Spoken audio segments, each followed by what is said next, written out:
आप सोच रहे होंगे माँ तो भगवान के पास है, गवाही देने कैसे आएगी? मगर आप ही ने तो कहा था माँ कहीं भी हो अपने बच्चों का ख्याल रखती है। मैं आग बंद करके कहूंगी माँ आ जाओ, तो क्या वो नहीं आएगी? आएगी बेटा, जरूर आएगी। माँ आ जाएगी तो मेरा ही साथ देगी, आपका थोड़ी। ठीक है बेटा, वो तुम्हारा ही साथ देगी, मेरा साथ तो कभी नहीं देगी। तब तो आप हार जाएंगे। हार जाऊंगा क्या? मैं तो हार चुका हूं बेटा।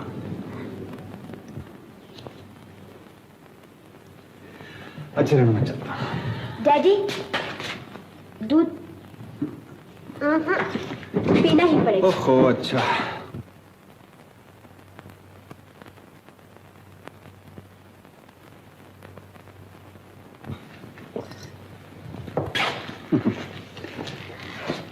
डैडी,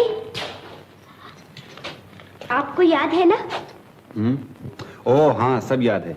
1 बजे खाना, खाने के बाद फल, 15 मिनट आराम, चाय कम, 4 बजे मौसमी जूस और 6 बजे घर वापस। ठीक है? बड़े चालाक हैं आप, लेकिन मुझसे ये चालाकी नहीं चलेगी। मतलब की चीज छुपा गए ना? मतलब की चीज? सिगरेट। ओह हाँ, भूल गया। सिगरेट दिन में सिर्फ 10। ठीक है, बताओ।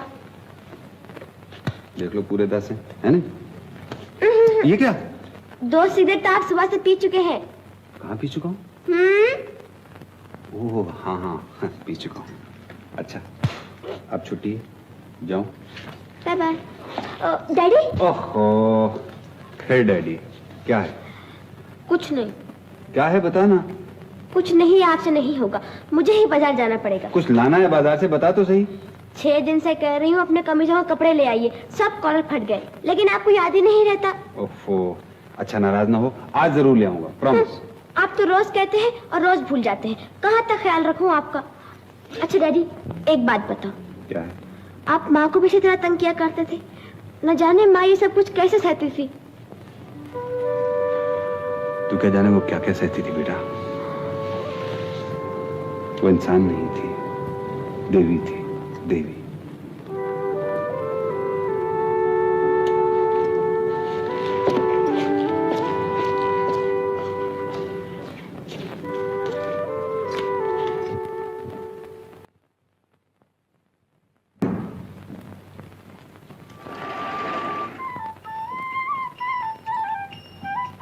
भगवान, देखा ना आपने डैडी को, इतने बड़े हो गए और अपना ख्याल भी नहीं रख सकते, सब कुछ भूल जाते हैं।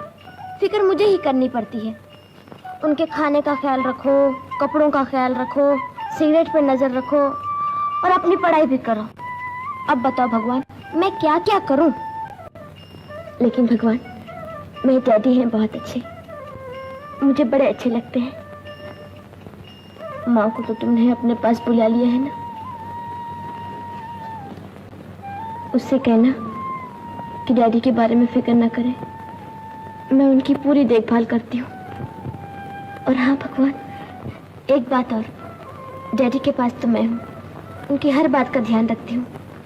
माँ तुम्हारे पास है, तुम उनका हमेशा ध्यान रखना, रखोगे ना भगवान?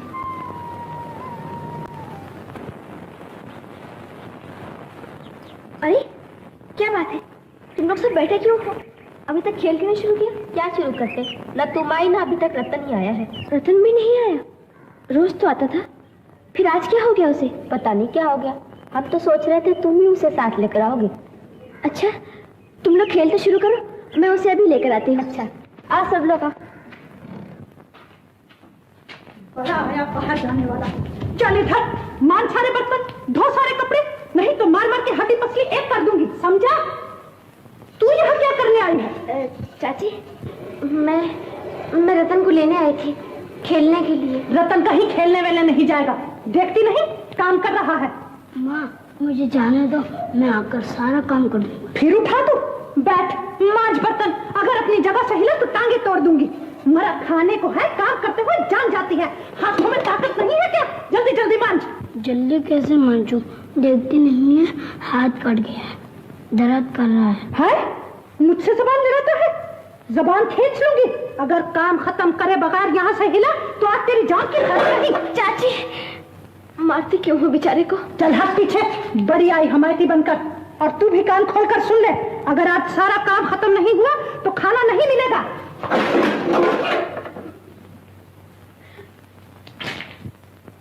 आया, तुम तो कहती थी सब माँ अच्छी होती है, फिर रतन की माँ ऐसी क्यों है? रतन की माँ? हाँ, आज मैं उसके घर गई थी। उसकी माँ ने बेचारे को बहुत मारा और बोली मैं तुझे रात को खाना भी नहीं दूंगी।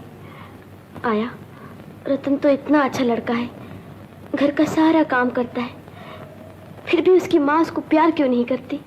वो उसकी सगी माँ थोड़ी है, वो तो उसकी सौतेली माँ है। सौतेली माँ? सौतेली माँ क्या होती है? तू अभी नहीं समझेगी। क्यों नहीं समझूंगी? तुम बताओ ना। बहुत दिन हुए रतन की माँ भगवान के पास चली गई। रतन का बाप शादी करके उसके लिए नई माँ ले आया। ये नई माँ ही तो सौतेली माँ होती है, पर भगवान बचाए सौतेली माँ से। सौतेली तो मट्टी की भी बुरी, पूरी डायन होती है।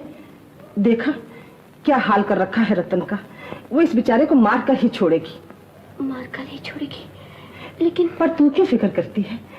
वो तो बदकिस्मत बच्चे होते हैं जिनकी सौतेली माँ आए। चल उठ, चल खाना खा ले।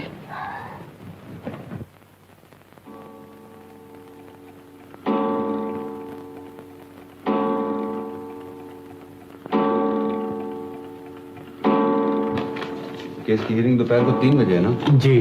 जरा वो गोपाल दास की स्टेटमेंट है। ये That the opponent was given an opportunity. क्या है? डैडी, कितने बजे हैं? 10. Company sent reply. फिर भूल गए। ओहो, समझ गया। लेकिन बेटे बस अब थोड़ा सा काम बाकी है। तू चल के लेट, मैं भी आता हूँ। नहीं डैडी, डॉक्टर ने ज्यादा काम करने से मना किया हुआ है। चलिए, आपको सोने का टाइम हो गया है। बिटिया थोड़ा सा काम बाकी रह गया है। मुंशी जी, जी। आप अपनी सेहत का ख्याल तो करते नहीं, कम से कम डैडी की सेहत का तो ख्याल कीजिए। चलिए डैडी, मैं आपको नहीं बैठने दूंगी, चलिए ना। ओहो, कहा ना सिर्फ 5 मिनट का काम बाकी है। तू चल, मैं भी आता हूँ, प्रॉमिस।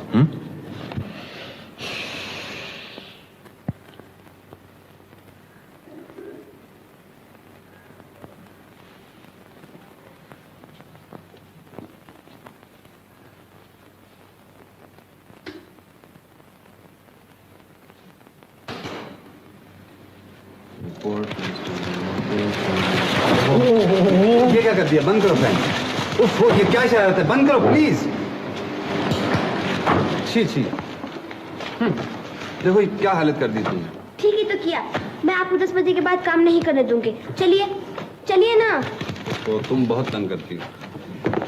अच्छा मुंशी जी, आप भी तकलीफ कीजिएगा, सुबह जरा जल्दी आ जाइएगा। इस जज के फैसले की तो कोई अपील नहीं है।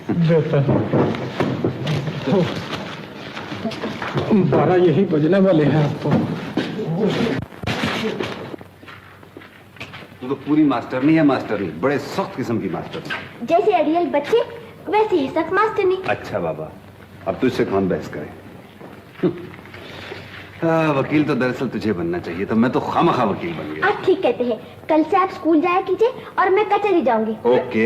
Okay promise. चलिए अब लेट जाइए।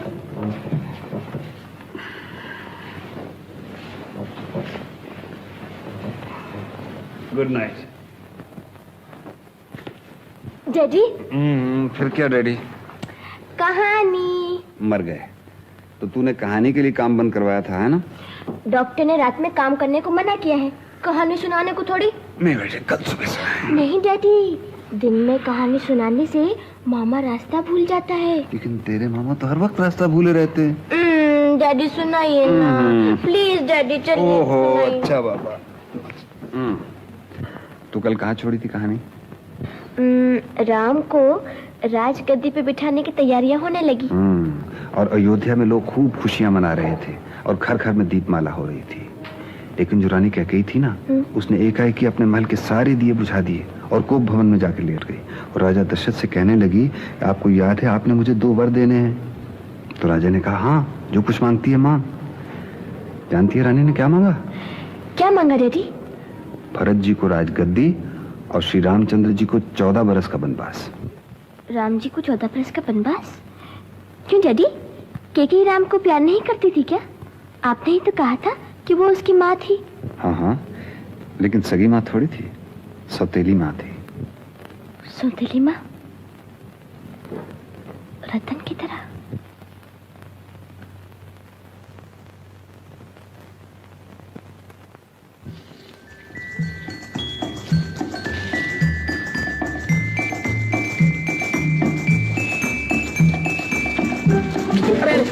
क्या कर रही हो? बंद करो बेबी, बंद करो। मुझे तो पहले बुखार आ गया, निमोनिया हो जाएगा। I am sorry.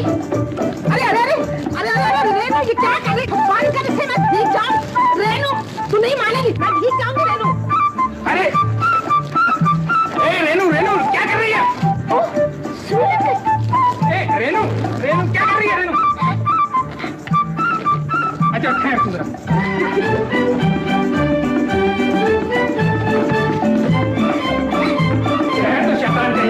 सारे कपड़े भिगा दिए। आप मुझे नहीं पकड़ सकेंगे अंकल। नहीं पकड़ सकेंगे? ये बात है तो जरा। अच्छा भाई, नहीं पकड़ सकेंगे बस। वो देख कौन आया।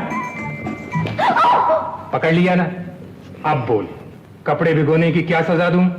कपड़े भिगोने की कानून में क्या सजा है ये तो डैडी ही बतला सकते हैं। वो वकील है, मैं नहीं। चल डैडी के पास। वो तो बाहर गए हैं। बाहर गए? सच? लेकिन मुझे तो बहुत जरूरी काम था उनसे। अच्छा, तो आप डैडी से मिलने आए थे, मुझसे नहीं। अच्छा, नमस्ते। अरे नाराज हो गई? भाई तुमसे भी मिलने आया हूं, नहीं तो ये इतनी सारी चीजें किसके लिए लाता? सच? जरा दिखाइए तो, क्या क्या लाए हैं आप मेरे लिए? दिखाइए ना अंकल। दिखाइए ना अंकल, मतलब ही कहीं।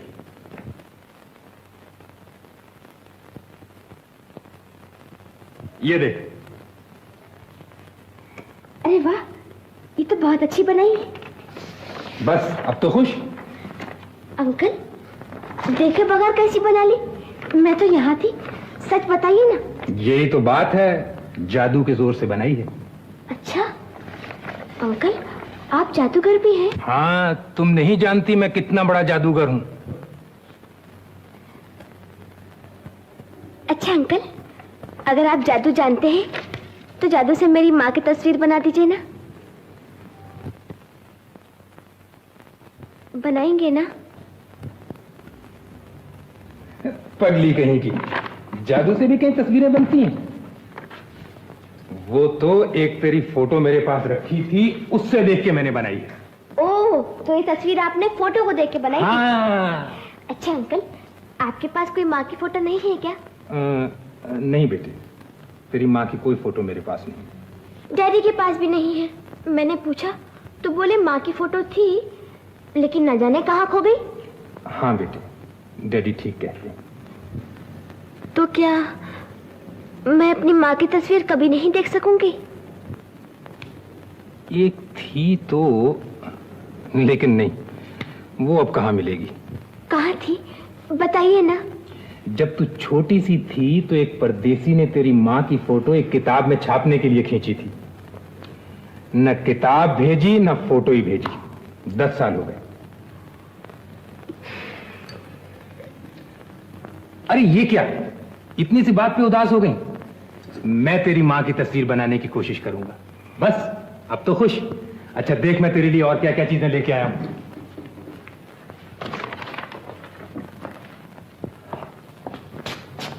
सुनील। हेलो सुनील। निर्मल, बहुत दिनों के बाद हमारी याद आई। भाई तुम तो अपना चक्कर जानते ही हो, आज यहाँ कल वहाँ। वो तो ठीक है, मगर कभी कभार हम गरीबों को भी याद कर लिया करो। मुझसे नहीं तो कम से कम रेणु से ही मिलने आ जाया करो। अच्छा, तो तुम क्या समझते हो मैं तुमसे मिलने आता हूँ? अरे भाई मैं तो हमेशा रेणु से मिलने आता हूँ, लेकिन अब की तुमसे मिलने आया हूँ। क्यों, कोई खास बात है? हाँ, कल तुम्हें इलाहाबाद जाना होगा। इलाहाबाद? कल? वो क्यों? बात यह है, मेरे एक दोस्त की सिस्टर का केस है, वो तुम्हें लेना होगा। लेकिन भाई तुम तो जानते हो मैं आजकल ज्यादा काम नहीं लिया करता। जानता हूं, लेकिन इस केस को तुम्हारे सिवा और कोई फाइट भी नहीं कर सकता, इसीलिए मैं तो तुम्हारी तरफ से वायदा भी कराया हूं। लेकिन भले आदमी कम से कम मुझसे पूछ तो लिया होता। क्या केस है?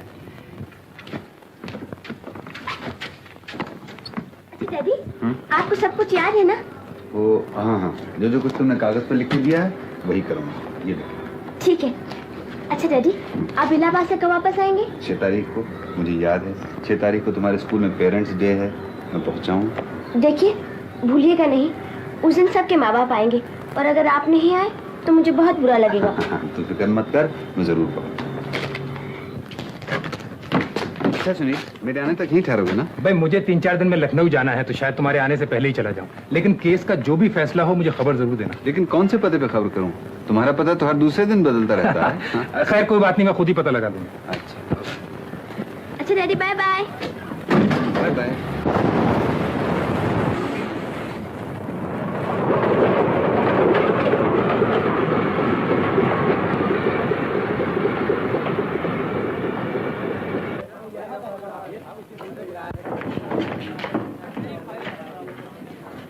बैरिस्टर साहब, समझ में नहीं आता आपका शुक्रिया कैसे अदा किया जाए। अगर आप ना होते तो हमारे लिए ये मुकदमा जीतना नामुमकिन था। जी हाँ भाई साहब, मैं आपके एहसानों को कभी नहीं भूल सकती। इसमें एहसान की क्या बात है, ये तो मेरा फर्ज था। वैसे तो हमें सुनील का भी एहसानमंद होना चाहिए, जिसकी वजह से आपने बेली से यहाँ आने की तकलीफ गवाई। हाँ, तकलीफ कैसी, मुझे तो कोर्ट ही अटेंड करना था, वहाँ ना किया, यहाँ कर लिया। तो क्या आप आज ही वापस जा रहे हैं? ये घर में बच्ची अकेली है, मुझे जल्दी वापस जाना चाहिए। हम तो ये चाहते थे कि आप कुछ दिन यहाँ ठहर के, ताकि हमें भी आपकी सेवा करने का मौका मिलता। आपकी कृपा है।